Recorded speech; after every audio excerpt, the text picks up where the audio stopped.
بسم اللہ الرحمن الرحیم۔ آج میں ایک بڑے عجیب مگر عام سے موضوع پر آپ سے گفتگو کر رہا ہوں، اور وہ موضوع یہ ہے کہ اردو کی ترویج یا اردو کا نفاذ بحیثیت ایک قومی زبان پاکستان میں کیوں کر نہیں ہوتا۔ میں نے جب اس پہ غور کیا تو میں اس نتیجے پہ پہنچا کہ پاکستان میں اردو کا نفاذ اس لیے نہیں ہوا یا نہیں ہو رہا، اس کی وجہ یہ ہے کہ پاکستانی عوام، پاکستانی قوم نہیں چاہتی کہ اردو کا نفاذ ہو، یا ہم یہ کہیں کہ بحیثیت مجموعی پاکستانی عوام نہیں چاہتی کہ اردو کا نفاذ پاکستان میں ہو۔ جس طرح سے انگریزی کی حیثیت ہے وہی حیثیت اردو کو بھی ملے۔ اس کے لیے میرے پاس ایک بڑی دلیل ہے، یا یہ کہیے کہ مجھے ایک بڑی دلیل مل گئی ہے ہمارے ارد گرد سے، اور وہ دلیل یہ ہے کہ ہمارے ملک میں جگہ جگہ اسکول کھلے ہوئے ہیں، پرائیویٹ اسکول۔ ان سب پرائیویٹ اسکولوں میں آپ کسی بھی دور دراز علاقے میں چلے جائیں، آپ دیہات میں چلے جائیں، کسی بڑے شہر میں ہو، چھوٹے شہر میں ہو، کوئی بڑا اسکول ہو یا چھوٹا اسکول ہو، وہ ایک ہی دعویٰ، ان کا جو مرکزی دعویٰ ہوگا ایک ہی ہوگا کہ یہاں انگلش میڈیم طریقہ تدریس رائج ہے، یا یہ اسکول انگلش میڈیم ہے۔ بہت سو نے بورڈ پر بھی لکھا ہوتا ہے، جو بورڈ باہر لگا ہوگا اسکول کا وہ بھی انگریزی میں لکھا ہوگا اور سکھائی جاتی ہے۔ جو بچے ہیں ان کے والدین نے وہ بچے اس لیے وہاں بھیجے کہ وہاں پہ انگریزی، حالانکہ قریب ہی ایک بڑا اسکول، بلکہ بہتر عمارت والا اسکول گورنمنٹ کا موجود ہے، لیکن بچے اس پرائیویٹ اسکول میں بھیجے گئے۔ اچھا، گورنمنٹ اسکول میں کن لوگوں نے بچے بھیجے؟ جو پرائیویٹ اسکول کی فیس ادا نہیں کر سکتے، اور جو پرائیویٹ اسکول میں بچے بھیج رہے ہیں وہ اس لیے گورنمنٹ اسکول میں بچے نہیں بھیج رہے کہ وہاں پر طریقہ تدریس جو ہے وہ اردو میں ہے، یا وہاں انگریزی نہیں سکھائی جاتی، یا ہمارے بچوں کو انگریزی نہیں آئے گی۔ اب تو گویا ہمارے لوگ ہیں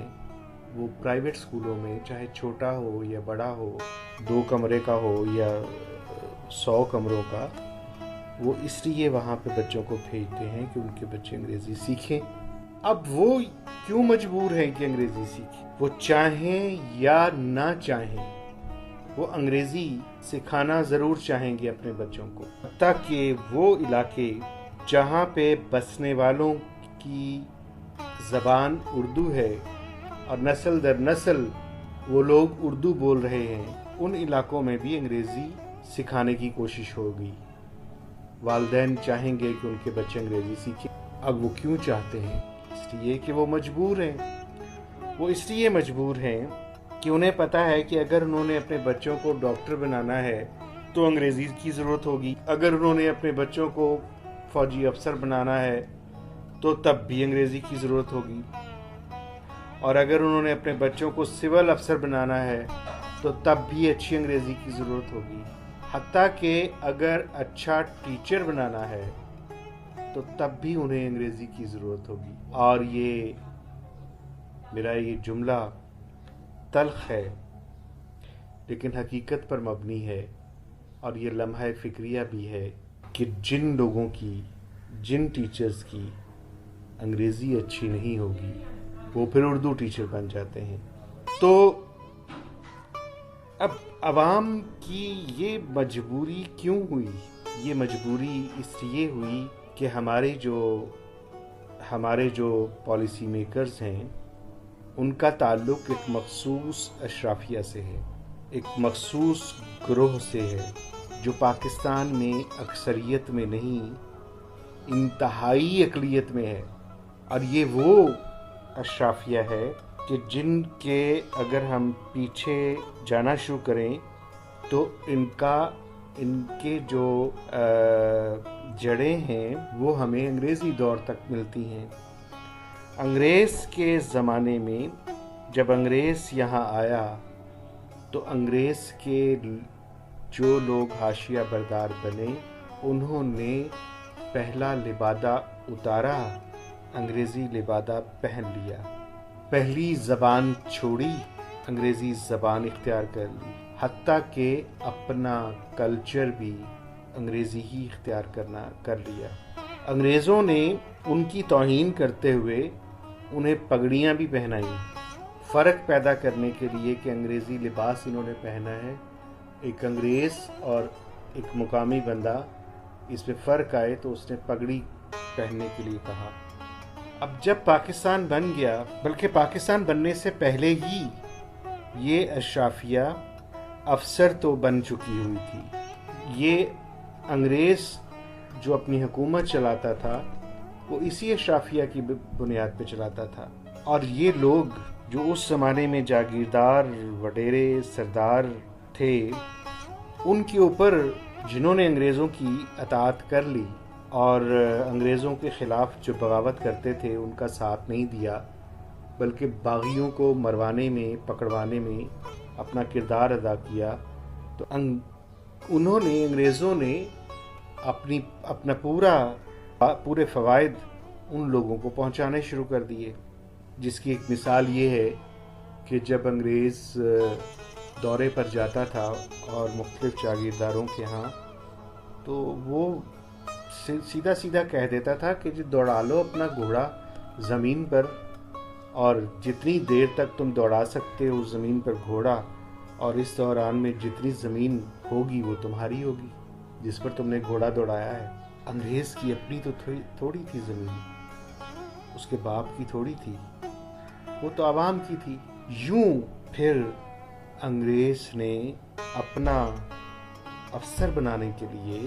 اب چیفز کالج بنا لیا، جسے ایچیسن کالج کہا گیا بعد۔ یہی اشرافیہ پاکستان بننے کے بعد پالیسی میکر بنی، اور انہوں نے پاکستان کو تعلیمی طور پر اتنا اپاہج اور مفلوج کر دیا کہ یہاں پہ کوئی بھی تعلیمی نظام بن نہیں پایا۔ بڑی بڑی عمارات بن گئیں، سب کچھ ہو گیا، لیکن وہ نظام کے جس نظام کی وجہ سے ملک ترقی کرتا ہے، وہ تعلیمی نظام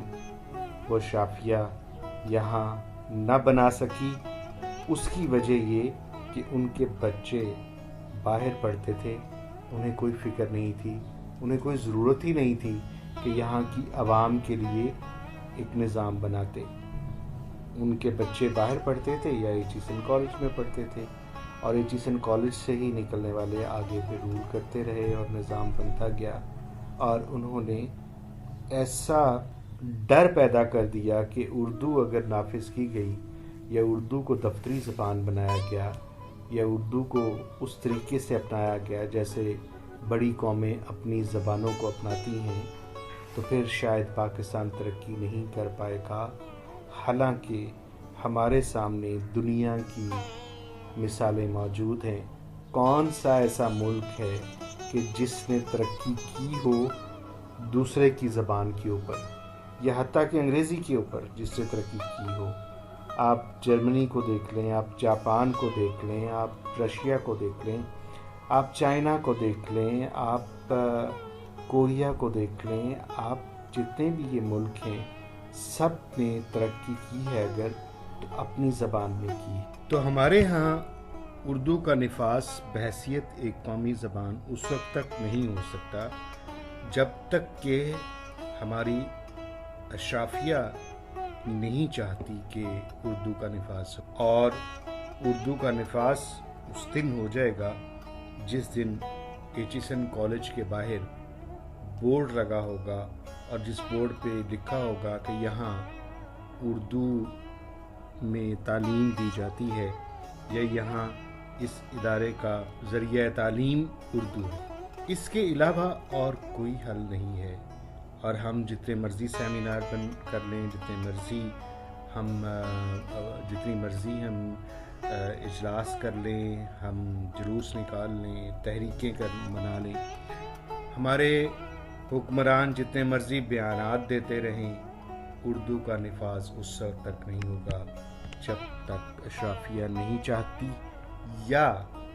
ایک آخری حل ہے، اور وہ حل ہے کہ عوام کے اندر اتنی آگہی پیدا ہو جائے کہ عوام مل کر بائیکاٹ کر دے کہ ہم انگریزی ذریعہ تعلیم اختیار نہیں کرتے، کہ ہم انگریزی ذریعہ تعلیم اختیار نہیں کریں گے، بس اس کے علاوہ اور کوئی حل نہیں ہے۔ جی جناب، آپ کی سماعتوں، بصارتوں اور عنایتوں کا شکریہ۔ امید ہے کہ اس ویڈیو نے آپ کی دہلیز دل پر دستک دی ہوگی۔ اسے اپنے پیاروں، یاروں، بیلیوں، سہیلیوں کو بھیجیے، لائک کیجیے، کامنٹ کیجیے، اور اس چینل کو ضرور سبسکرائب کیجیے۔ اپنی دعاؤں میں یاد رکھیے، بندہ ناچیز وارث اقبال۔